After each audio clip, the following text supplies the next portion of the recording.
In today's video, I'm going to teach you how to debug and troubleshoot Webflow issues. We'll walk through a few simple steps to get your Webflow projects back on track, all in just about 5 minutes. So, if you've ever felt stuck when working on a Webflow project, this guide is for you. First, let's head over to Webflow's site. Open your internet browser and type in webflow.com. This will take you right to the Webflow homepage, where you can dive into the powerful world of custom website creation. If you're not familiar with Webflow, it's a visual website builder that allows designers to create stunning, professional sites with ease. Once on the page, you'll see a button labeled Log In. Give that a click to access your account. If you aren't logged in already, you'll need to enter your credentials. This will bring you to your Webflow dashboard, a central hub for all your projects and the starting place for today's troubleshooting mission. When you're in the dashboard, you'll find a list of your projects. Choose the project that's experiencing issues by clicking on it.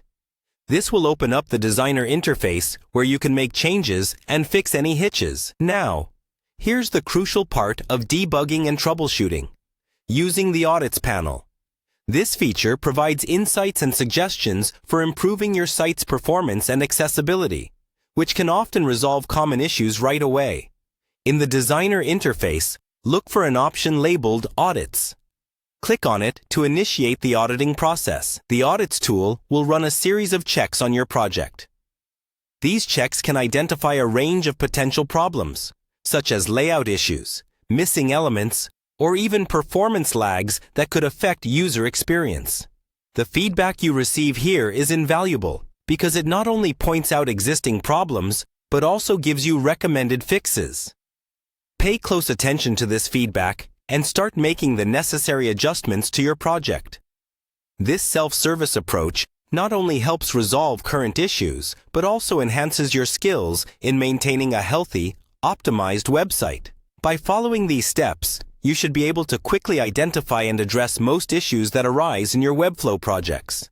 Remember, the key to efficient troubleshooting is using the right tools, like Webflow's audits, and being proactive about potential problems.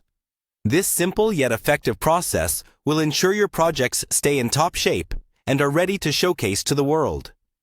That's a wrap for our quick guide on debugging and troubleshooting Webflow issues. I hope you found this helpful, and that you're feeling more confident in tackling any challenges with your Webflow projects. Thanks for watching, and be sure to check out more tutorials for further tips and tricks on maximizing your site building experience.